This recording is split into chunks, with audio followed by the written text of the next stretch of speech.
Yeah, good evening. Lovely to be here. And yeah, what a great turnout, as you said, to the rafters almost. And the talk I'm going to give does have a title, though I was given it when I gave it in Sheffield a week or two ago.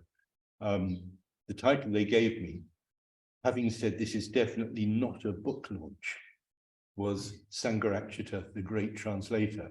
And I thought, that's a great title for my book launch. So this is a talk about Sangharakshita, the Great Translator, or you can see it as a book launch. In some way, the book is launching itself, I think. But here I am, and how lovely to see you. So yeah, Sangharakshita, the Great Translator, Sangharakshita, the Translator. When about 30 years ago, I started, a little bit more than that, I started to visit the Antipodes regularly as a preceptor and president. And in particular, I spent a lot of time, maybe 15, 16, 17 visits to New Zealand from about 1989 to about 3 years ago.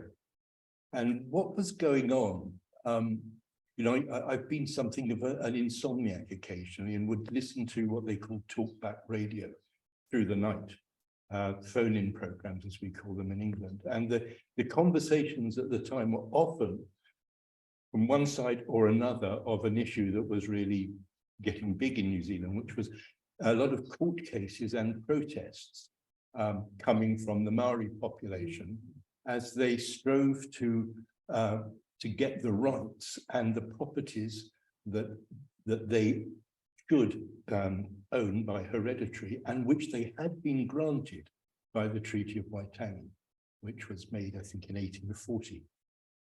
The thing about it was, those court cases went on for about 30 years. I think by now it's kind of more or less over with.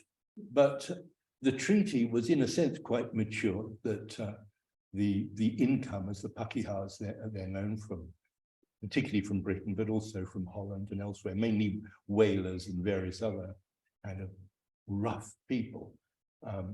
Gradually from them, a community came along, and then along with it came the soldiers and the traders and all the oppression that goes with it. But in quite a mature way, there was an attempt at a relatively early stage in the proceedings to make a treaty between the Maori and the Pakeha incomers. Not least because actually the Maori had turned out to be very good fighters and more or less fought their way to the negotiation table. So a treaty was signed. And the reason all these years later there were these court cases going on was because, among other things, for example, the Maori translation of an English written treaty was not very good, not least because it was written literally overnight by a priest and his son. It wasn't bad, but it wasn't perfect. For example, and this was quite crucial, in making the translation of the word sovereignty as part of the treaty, they realized Maori didn't have a word for sovereignty. It just wasn't part of their understanding of society, of life, of how people engage with each other. They had their own hierarchies and so on, but some notion of sovereignty as if somebody owns the country, owns them, it just wasn't there. So they didn't have a word for it. So the word that was used instead was government. In a way, a good attempt. But years and years later, there they were, court case after court case, as the Maoris just reclaimed their rights granted, but inefficiently by the treaty, and therefore hence the fighting. But it's just one tiny example among many others that one can probably think of, where we realize that words and the translation of words is extremely important. And it's not easy. Translation is an art. I'm not boasting, this was just for fun. I speak a bit of French, and for fun, I looked at how Google translated the opening pages of Proust's, in remembrance of things past. And there's a sentence, which I'd love to say it all, but I didn't bring it with me, where he's just, the child in bed is just remembering the sound of a train whistle blowing against the empty landscape kind of creating that sense of openness. But those of you who've done even school French will know that campagne is the French word for countryside. And the term campagne, deserted, empty countryside, whatever, was translated by my Kindle as desert campaign. I think that's my favorite version. Maybe I should just leave it at that. But translation involves a deep understanding of the word's origin, the world it came out of, the society it came out of, the culture, the belief, the stories of that world. You can't really understand and therefore translate a word unless you've got that kind of empathy for the world, the realm it came out of. I found, just reading The Economist a couple of weeks ago, I found a paragraph from Noah Yuval Harari, the Israeli thinker, philosopher. Language is the stuff almost all human culture is made of. Human rights, for example, aren't inscribed in our DNA. Rather, they are cultural artifacts we created by telling stories and writing laws. Gods aren't physical realities. Rather, they are the cultural artifacts we created by inventing myths and writing scriptures. And, taking that paragraph on, and there's a lot in those few words, again, it points to the importance of really understanding where words, where scriptures, where laws come from, so that you can make some attempt at communicating from that culture to another, the actual sort of meaning, the real deep meaning and significance of the word or term being used. So if this applies to a word like sovereignty or government, or to the stories we tell, how much more might it apply to a religious tradition, an entire religious tradition? Just imagine the project of taking a religion from its home culture, where it grew up, over maybe centuries, maybe over millennia, in various societies with different preoccupations and so on, from the culture where it was born and where it was practiced into another culture completely different. In 1982, I was very lucky. I got to spend about 2 days, but altogether 12 hours talking to Dada Rinpoche, one of Sangharakshita's teachers, well, his closest friend and teacher throughout his time in India. And we talked about all sorts of things. We talked about the school that he'd established. We talked about his life. We talked about the Dharma. And at some point, maybe towards the end of our conversation, we talked about the work Bhante was doing. And I asked him, because we were referring to the world in which Sangharakshita was working. I said, do you think Tibetan Buddhism, would be helpful for us in the West? And his response was to laugh. He said, but Tibetan culture, Tibetan Buddhism is Tibetan. It's taken about 1,000 years for Tibetan Buddhism to form. But as Tibetan Buddhism formed, so has our culture formed. And now it's impossible really to disentangle the two. You don't know where the culture or the religion end. It's so intertwined. And he said, well, that's the work that Sangharakshita is doing. That's the work you've got to do.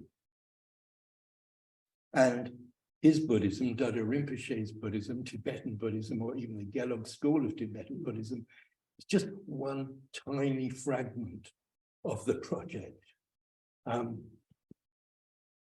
Just imagine 2,500 years of Buddhism in a range of countries, starting out in northern India through Tibet, China, Japan, Indonesia, etc., etc., etc., with all kinds of cultural developments, all kinds of stories and myths evolving over time.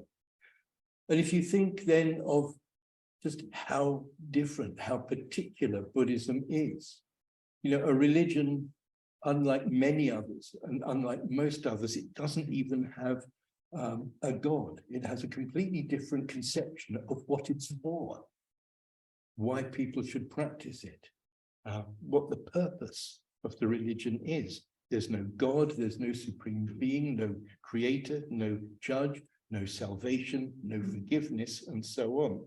On the other hand, it's not secular. It is a religion.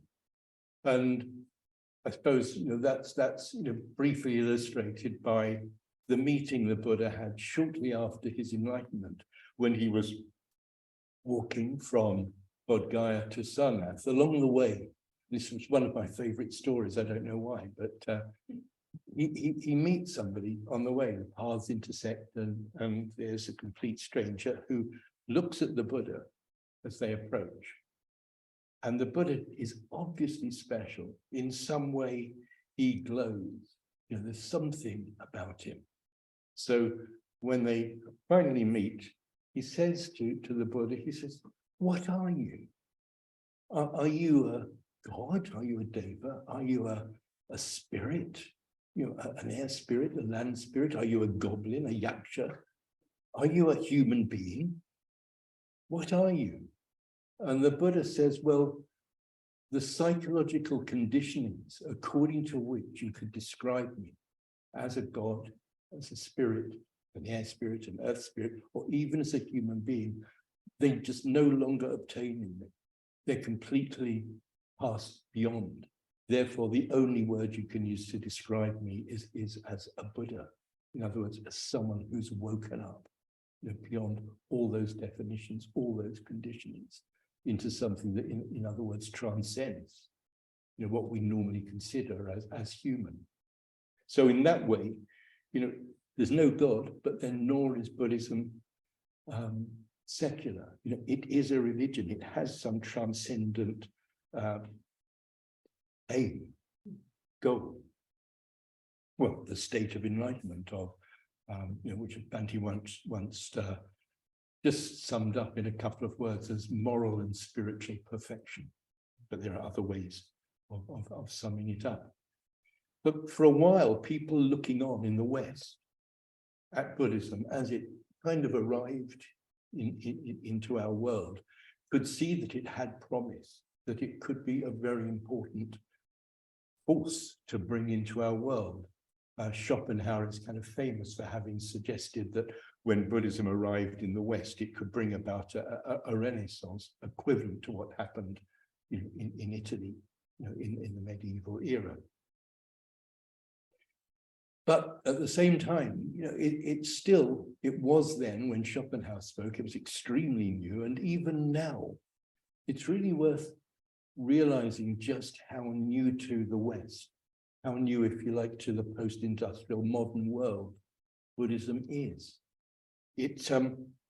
Sangharakshita, in one of his lectures, suggests that the kind of starting point for any kind of popular awareness of Buddhism came with the publication of The Light of Asia, Edwin Arnold's sort of poem epic, in 1879.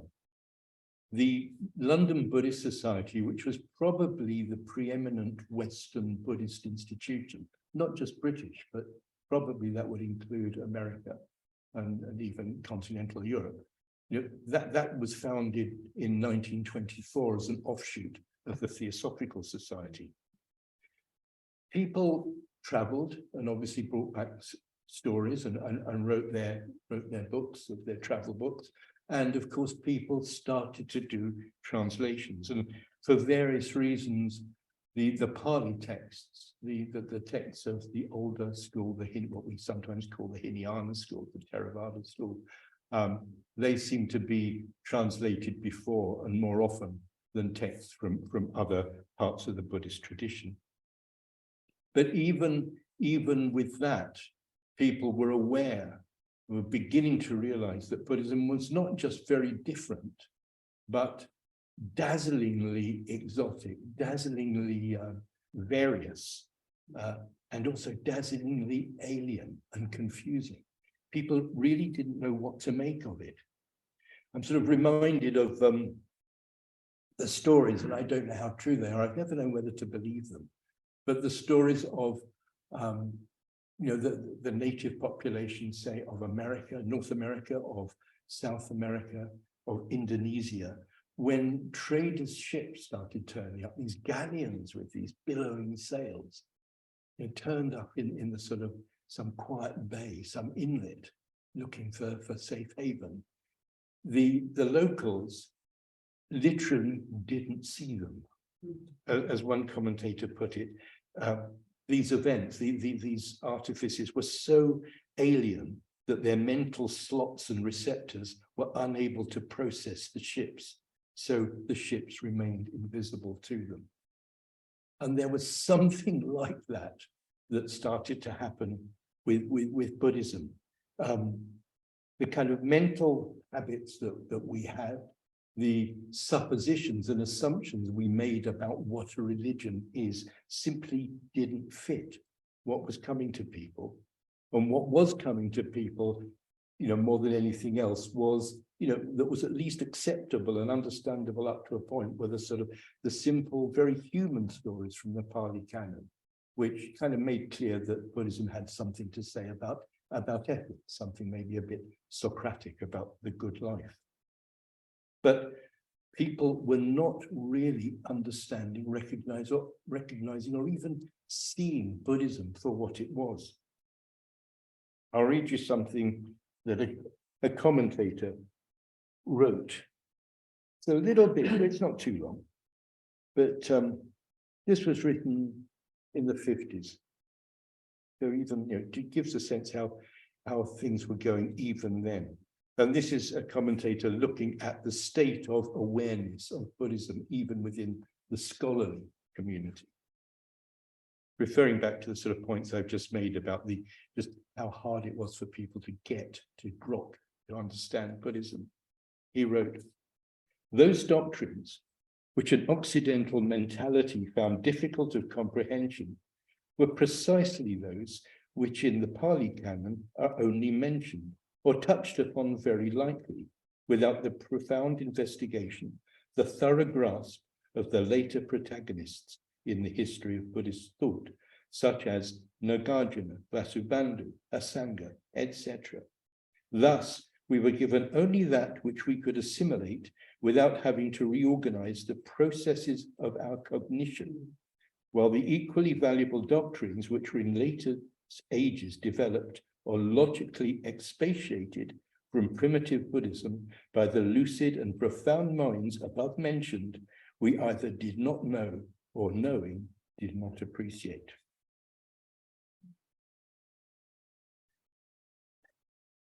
So you may think, hearing that was written by some fussy old professor in a dusty study somewhere in some university town, surrounded by dusty books.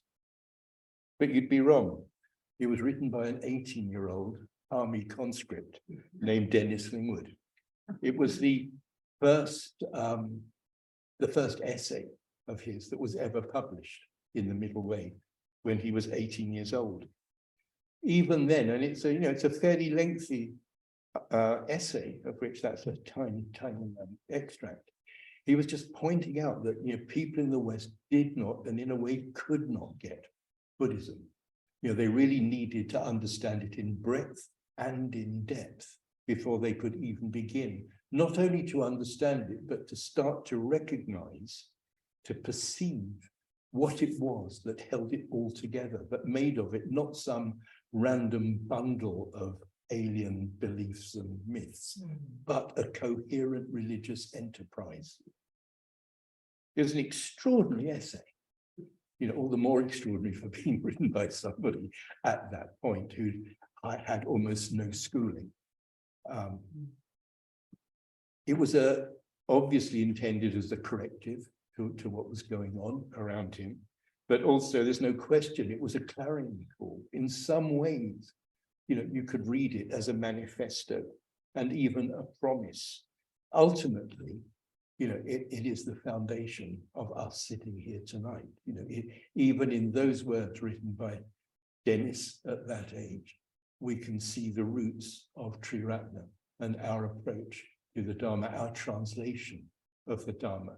and in a way, the depth of sympathy and understanding of the total field, that allowed him to write something like that at that age, and which also allowed him to create the movement that we have here. I'll just say a few things. I mean, sadly, I don't know many of you at all well, or at all. And I don't know how much you know about Triratna or about Sangharakshita, but I'll just mention briefly a few of the kind of waypoints in his life that turned him into the person who later would found Triratna. And sort of begin at the age of 8. Up to then, he'd been a fairly normal boy, quite happy family, friends, school, playing, animals, lots of pets. He had lots of pets. I think from a cat or a dog all the way down to something like an earwig. And then, falsely, he was diagnosed with a heart condition and told to stay in bed for about 2 years and to move as little as possible. He and his parents were told that was the prescription. Anything like that could be a huge risk. So he read, obviously comics to start with, but very soon grew out of those. Worked his way through his father's rather sort of eccentric little library. And his father was, neither of his parents were particularly educated. They were both sort of artisans, working class artisans. But he had a little, his dad had a book collection. He worked through those and would ask them, they'd find books at secondhand bookshops for him. And a neighbor lent him this 62 episode volume of something called a children's encyclopedia. In book form, it's I think 3 or maybe 5 quite thick volumes. And he read it again and again and again. And the lovely thing about this encyclopedia is that it wasn't just comprehensive, covering science, history, literature, religion, but it was illustrated and it was written for children. But in those days, they would kind of talk up to children, but he just devoured this stuff. And you get the sense that as he read the history and as he read the occasional novel and the occasional book about art, his mind was just shaping into something very different to most people. He was extremely fast reader for a start, and for the rest of his life, he'd read 2 or 3 books a week until his sight went. But he had a capacity to enter into a book.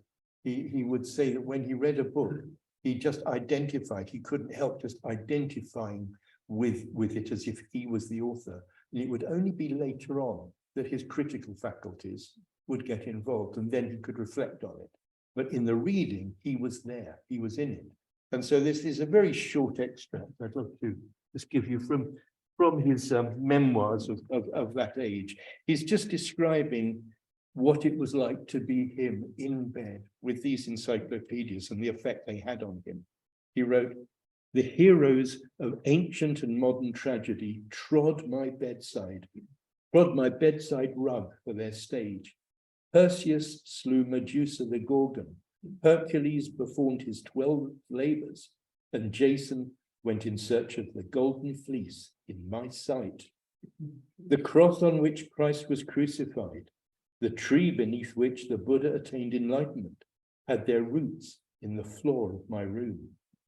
The body was forgotten, and my imagination, now possessed of infinite riches in a little room, rejoiced in the freedom of all the heavens of the spirit." So no ordinary child.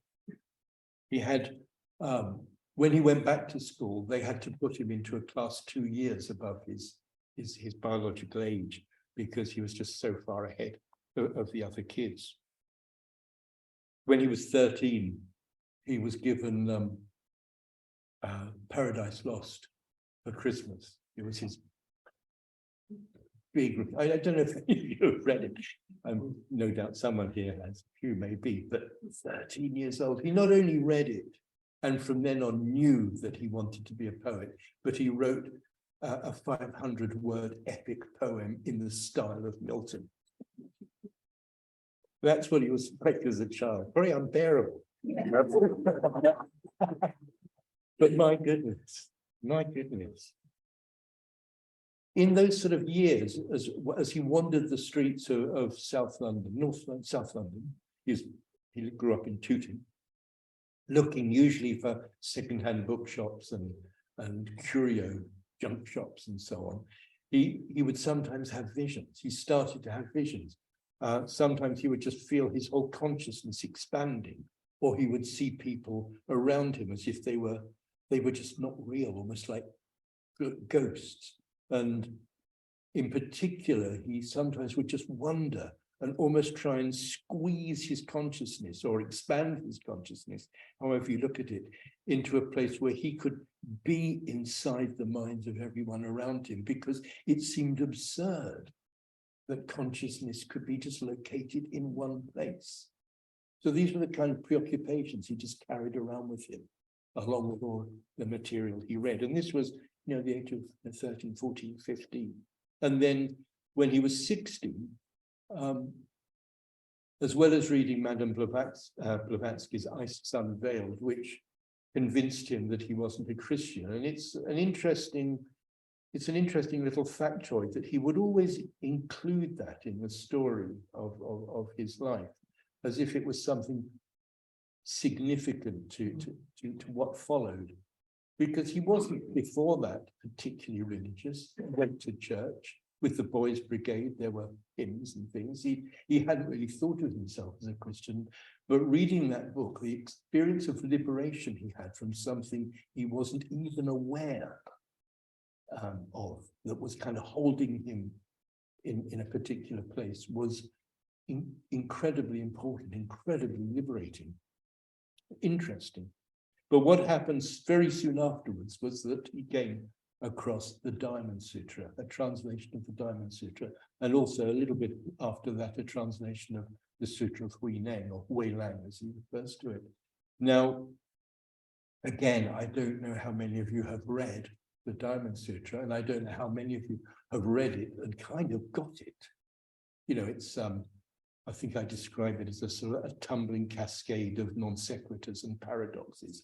It's just an attempt to evoke something that's beyond words, that can't be expressed. But this 16-year-old boy, man, what was he?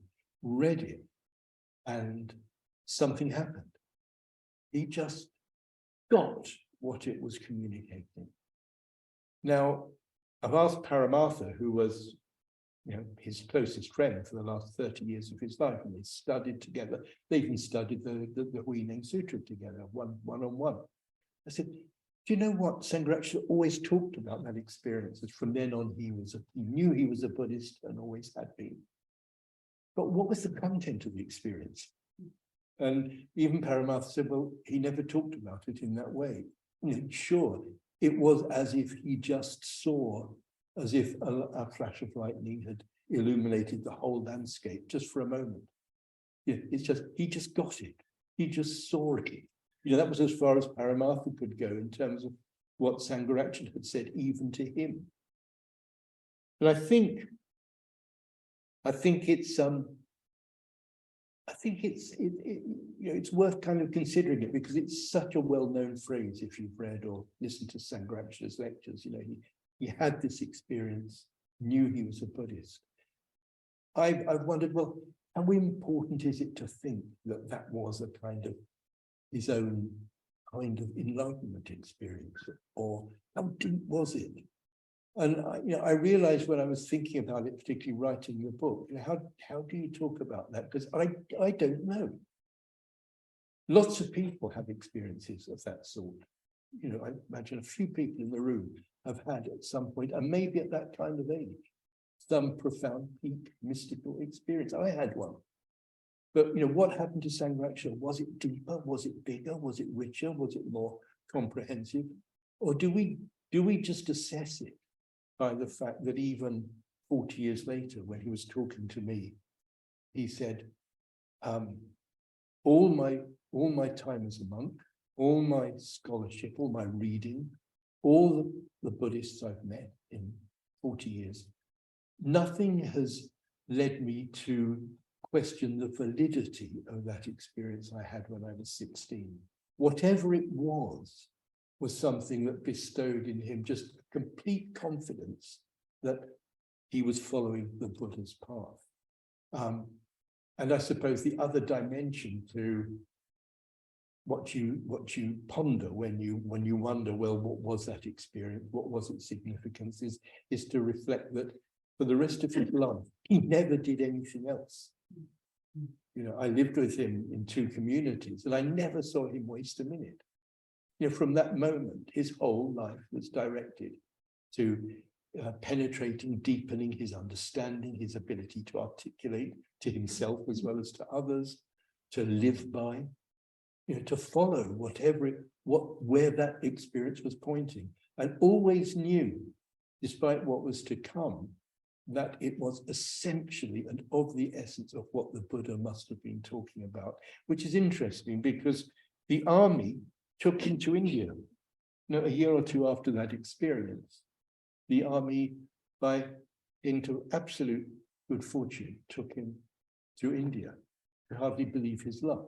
There he was, a Buddhist, at the age of 18, 19. No, hang on, I think his 20th or 21st birthday was on the ship on the way to India, being carried to India. And then he spent the next 20 years of his life there. Very quickly, he realized that it was going to be very hard to find any Buddhism in India or any Buddhists. He did once find a vihara not far from his barracks, and there were robes even hung out to dry on the bushes around this vihara. But no matter how many times he knocked on the door, no one ever opened it. Instead, he spent a lot of time over the next few years with Hindu swamis and Hindu saints. And in a seminar once that I was on, when somebody kind of almost jokingly said something like, "Bansi, you don't half know a lot." Because when Sangharakshita got going in a seminar, the knowledge that he could bring into a paragraph, his knowledge of the Dharma, you know, was staggering. Just exciting, dazzling to watch.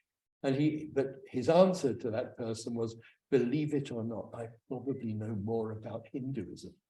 He spent so much time in those years with Hindu swamis from the Ramakrishna temple and so on, that he was, you know, he worked for them, even he lived among them for a time. He wrote articles for their magazines, he edited their magazines, but he never for a moment questioned his fundamental loyalty to the Buddha and was always on the lookout to meet Buddhists. But unfortunately, as he put it to me once, not long after I was ordained, he said, "You know, the one thing that could have put me off Buddhism was the Buddhists I met in those early years." I mean, it would often be just a world of sort of almost cynical apathy, you know, of monks that just depended on dana from the lay people, viharas that weren't really looked after, that weren't clean Buddha images, that weren't, you know, weren't sort of brushed with dust, and so on. Again and again, he felt really let down, and yet never, you know, never dropped his feeling of commitment to the Dharma, or at that stage in his life, the desire to be ordained as a monk, which happened. I mean, there's quite a long story about how he got from the army to being an ordained monk. But eventually, having walked quite a bit of the length of India, he became ordained as a Theravada monk in Kusinara, and then studied for a few months with a Theravada monk in Varanasi. But that Theravada monk, whether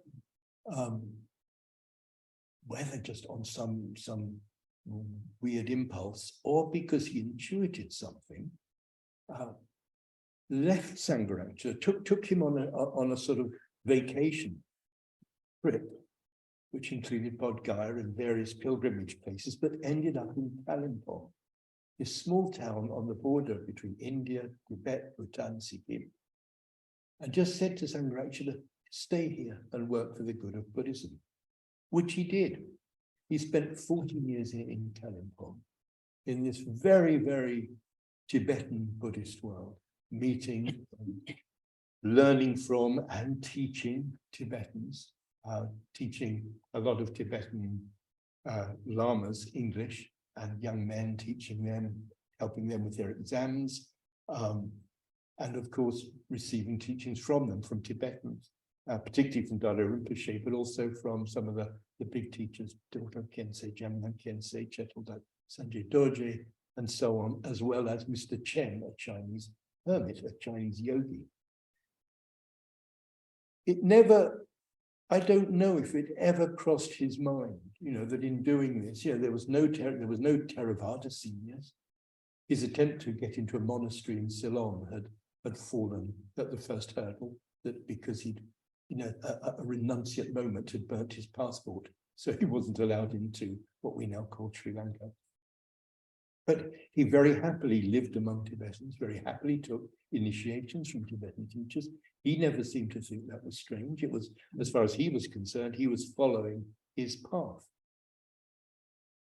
He got involved too with the movement of mass conversion of the former untouchables to Buddhism, which is a whole other story in itself.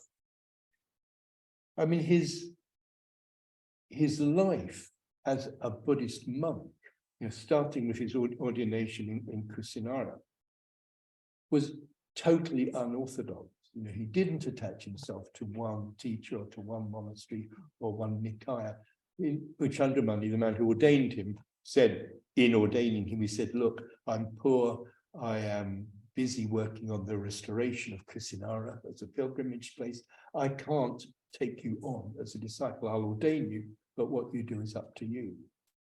And whereas some people might have said, oh, right, I better find the next place where there's another version of this Burmese Nikaya of Theravada Buddhism, Sangharakshita quite happily just followed the winds of fate and followed his intuition and immersed himself in this world. And while immersing himself in that world in Kalimpong, continued his studies of Buddhism. And during that time wrote, for example, a survey of Buddhism. He wrote that in his late 20s. I mean, again, it's one of those books which people reading it, and I'm one of them. When I first tried to read it, I had 2 false starts. I got to page 60. Couldn't quite go beyond. And even the smell of that early Indian volume kind of just reeked of something old and, again, fusty. It never occurred to me that this was a young man of 28, passionately in love with the Dharma and writing, and who'd grown up reading novels from the 17th and 18th century. What can you say? But obviously in those years in Kalimpong, as well as doing his practice and as well as being a speaker, he contributed to magazines. He wrote the survey, he wrote the Eternal Legacy. He was very much in the business of trying to explain to an English reading, an English speaking readership, whether in India or abroad, something about the essence of Buddhism and something about the breadth of Buddhism and something about how the breadth and the depth interrelate. That was always his project. A monk who visited Kefolds on a very early retreat said to somebody, I overheard this, that if you've read a survey of Buddhism, you have the key to the entire sutra treasure. And it was interesting, his word was sutra treasure, because he was a Theravada monk, but obviously one who really got the whole thing.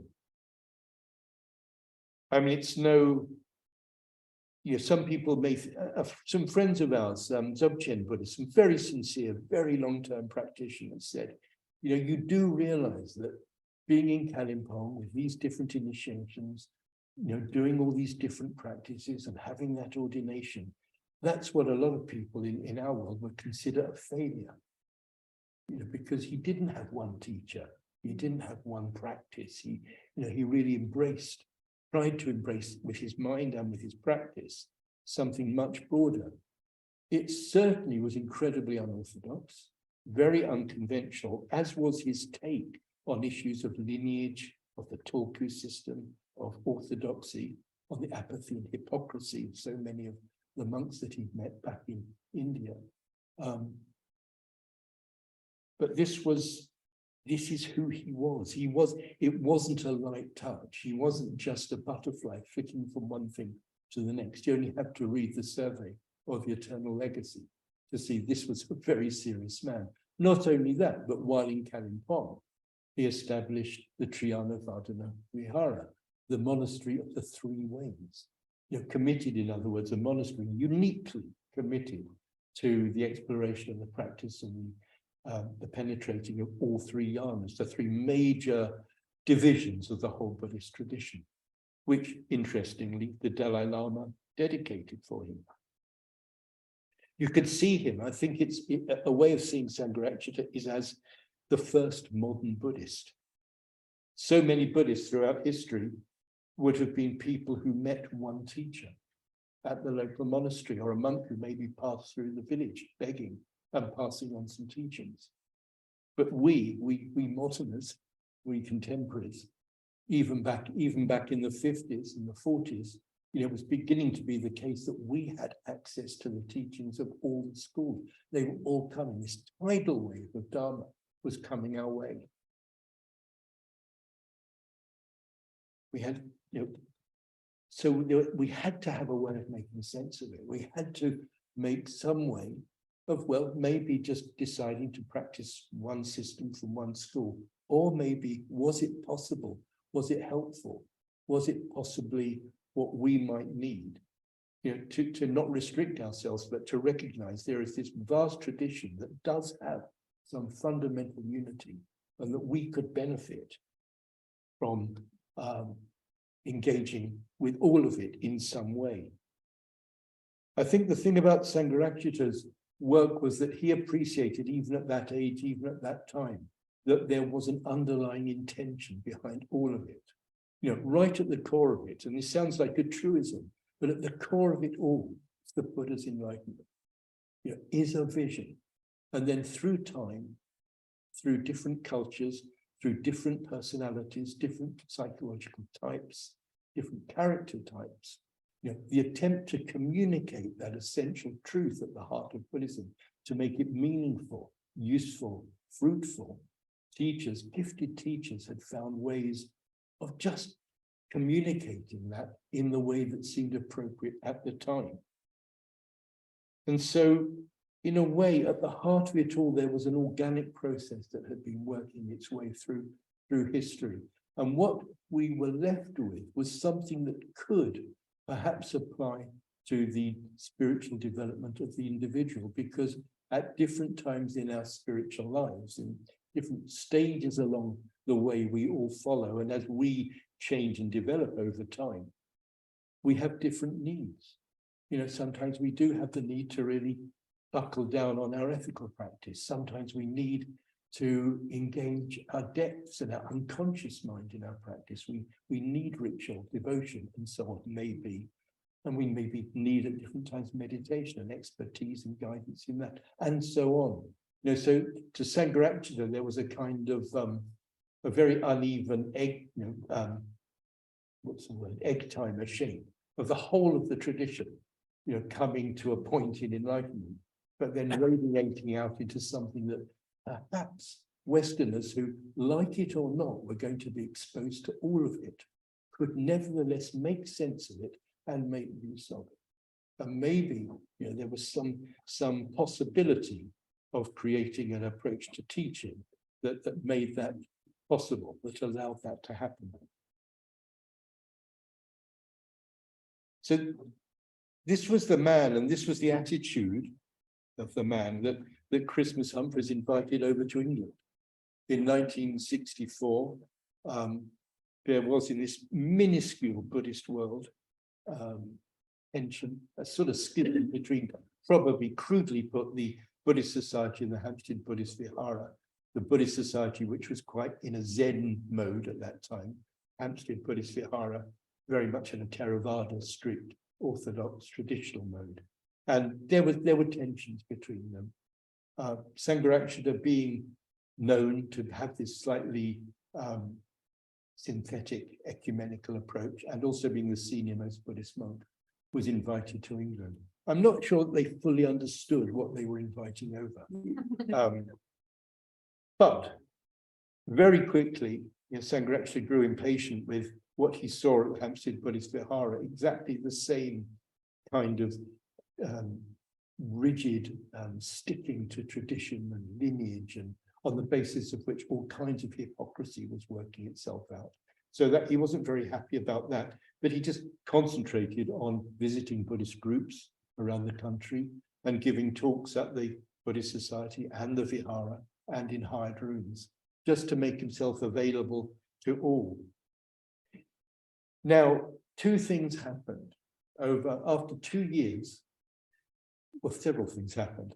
One of them, after 2 years in England, he realized that there really was a project to be done in the UK, that he'd seen enough and he'd reflected enough about what perhaps might work in the West to think it would be a good idea to start something.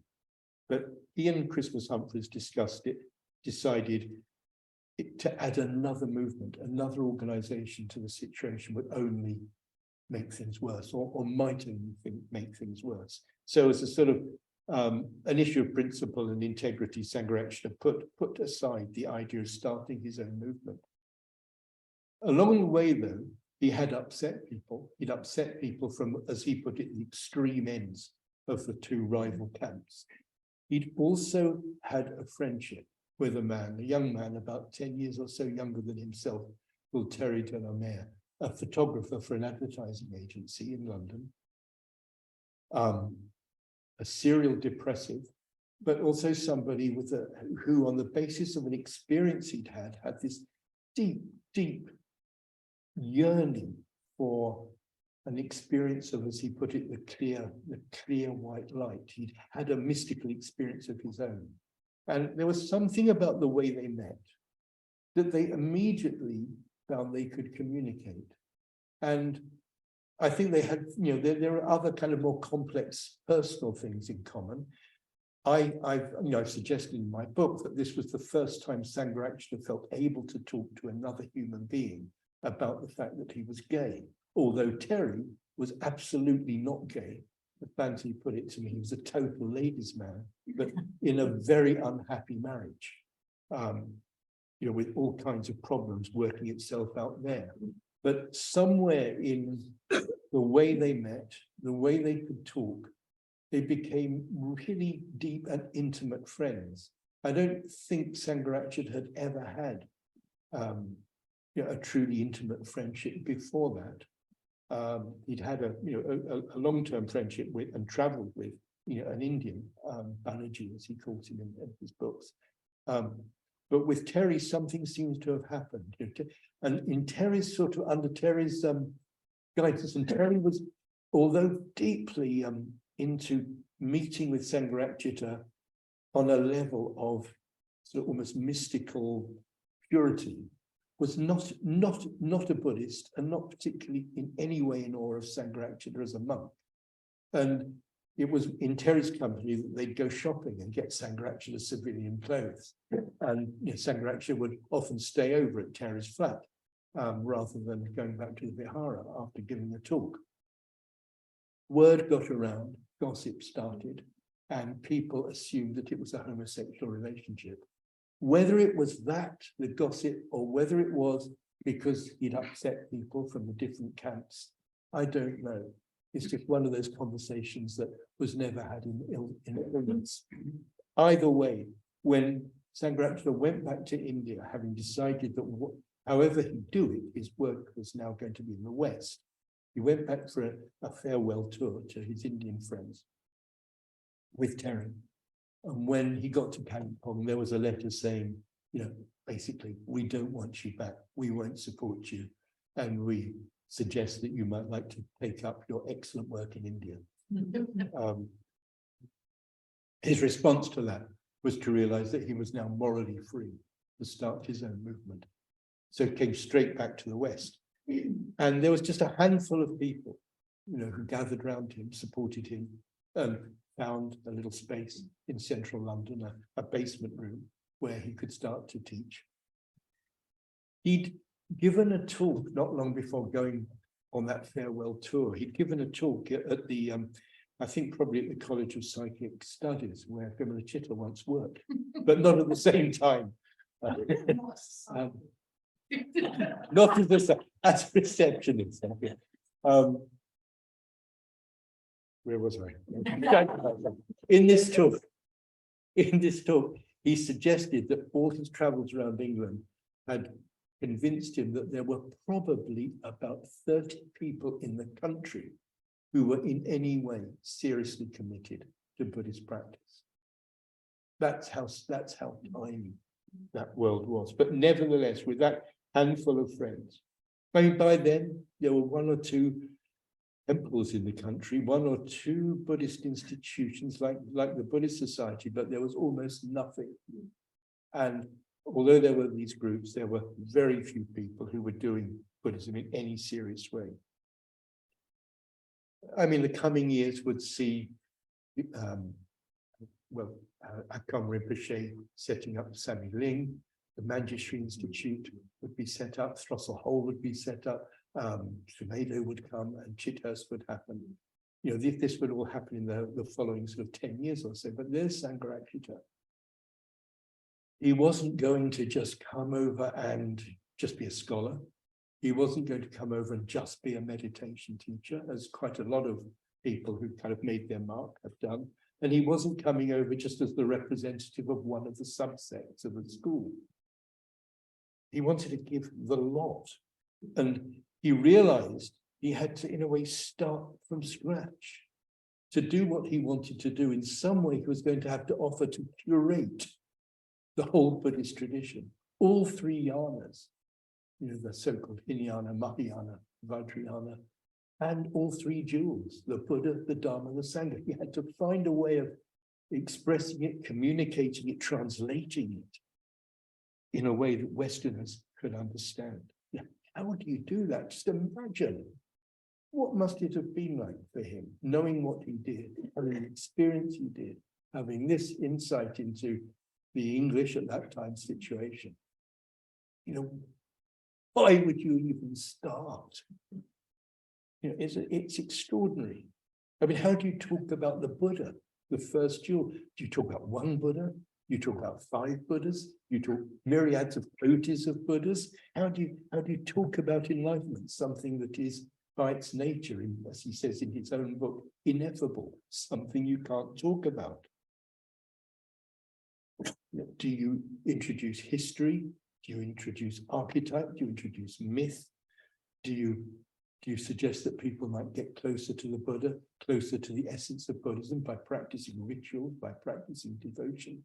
You know, all these things were working on his mind. What texts and what translations of what texts, you know, might be helpful to Westerners to help them get some real experience, insight into what the Dharma was saying to them, you know, given the vastness of the choices. How do you teach Buddhist ethics in a country where people don't realize how deeply they've been conditioned by the Judeo-Christian ethical system? Of course, there are universal ideas of goodness and badness, but how tangled up they were in his eyes, you know, with issues of guilt and so on, that, you know, that so many people, even if they thought of themselves as atheists, even if they thought of themselves as Buddhists, you know, how could they see through all that, through to a kind of purely Buddhist approach to ethics? You know, for example, you know, he wrote you know, a really interesting and worthwhile essay called Buddhism and Blasphemy. I keep talking to people who've never heard of it. It's really worth getting hold of and reading. It played, I'd say, for all the naivety with which we took on its message back in the 70s. It's a very important essay, and it's a very important sort of, just a little slice of the sort of thinking and the reflecting that was going on in Sangharakshita's mind as he tried to talk Dharma in the West.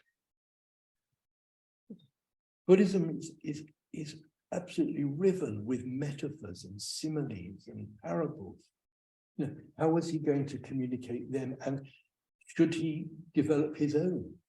You know, he introduced very early on, if you like, the metaphor or the model of the higher evolution of the individual, the higher evolution of man, as he put it in those days. He was obviously clear from very early on that the rhetoric of the spiritual life, as he wanted to talk about it, would be one of upward and onward development, growth, you know, which has its place in Buddhist tradition. But a lot of Buddhist lineages will feel much more comfortable talking about nirvana, of cessation, and so on. But he definitely wanted to encourage a kind of growth model, a growth rhetoric in the way he taught, and explained, you know, that in doing that, he was in no way departing from the teachings of cessation and nirvana and so on. It was just another way of doing it. He introduced the heroic ideal, the true individual, the mind reactive and creative. Some of these lasted, some of them didn't. Some of them worked, some of them didn't.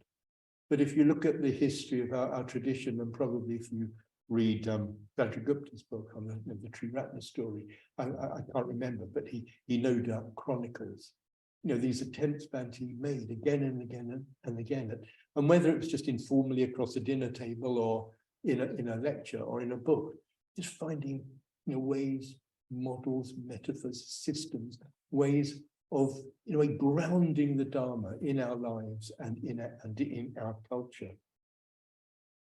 Obviously, a big thing on his mind when he thought of the Sangha was, how were his followers, his disciples, going to interact? You know, was this going to be a world of monks and lay people? You know, or was it possible to have something different? You know, an order that was neither monastic nor lay.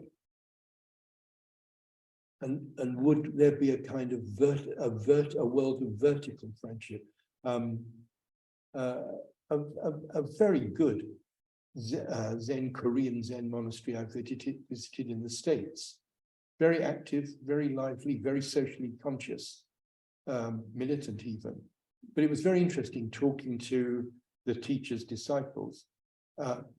They were told, by all means, you know, have parties together, be friends, but you don't talk Dharma with each other. You only talk Dharma with me, you know, with the teacher. You know, just too much of getting off on the wrong foot, you know, of misunderstandings if the disciples just talk to each other. Sangharakshita took a very different view, you know, that there was so much to be gained from us becoming friends, becoming strong friends, intimate friends with each other, sharing with each other our ideals, our visions, our failures, our successes, as well as talking to and learning from him.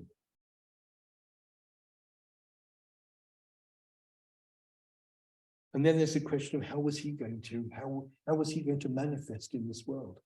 As a monk, as a celibate monk? Well, as he put it to me when I asked him, and I asked him in particular, given the rumors about you, which were false, in a way, I don't think I could quite put it like this, like, why in God's name did you then go on and give yourself a sex life?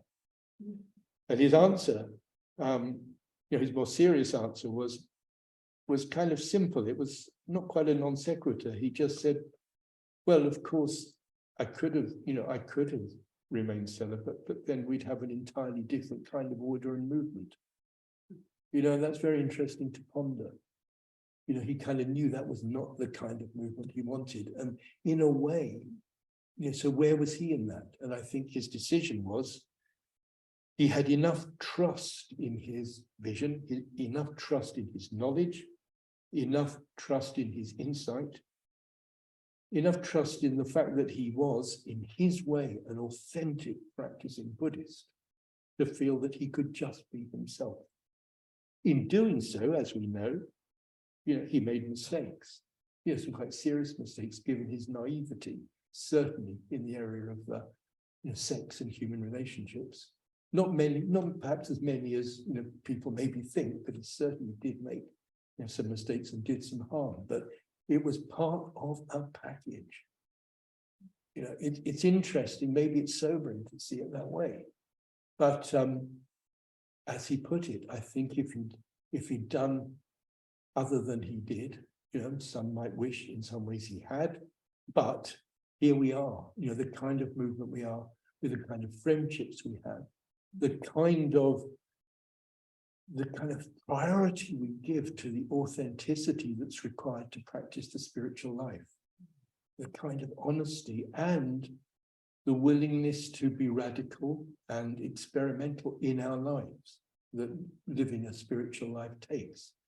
Each of us in our own directions. There'll be many ways even in a day when we might have the opportunity to be radical or to break out of our conditioning.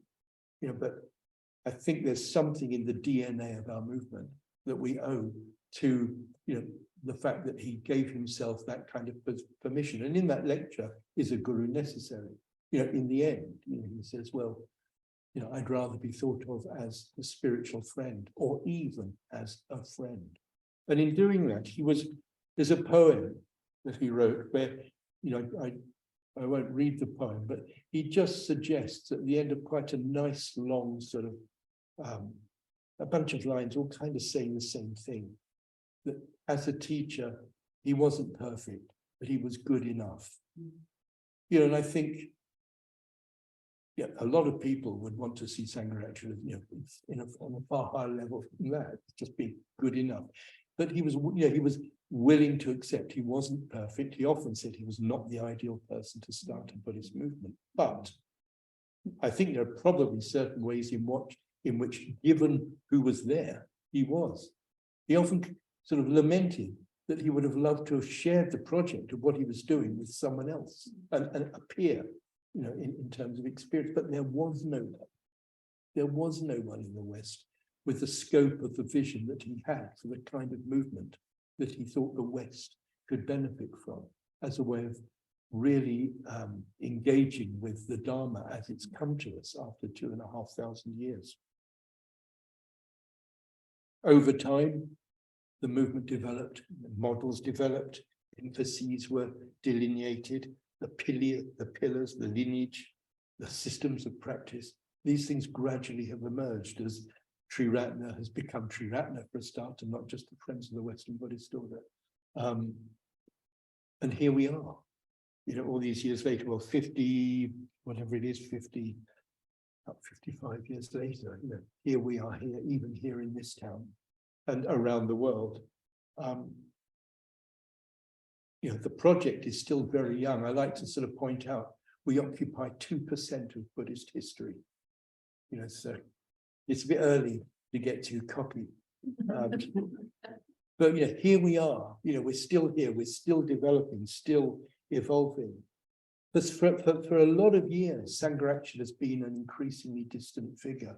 There are probably quite a few people in the room who never met him, some who maybe met him once or twice. And now he's died, he's gone. But his translation,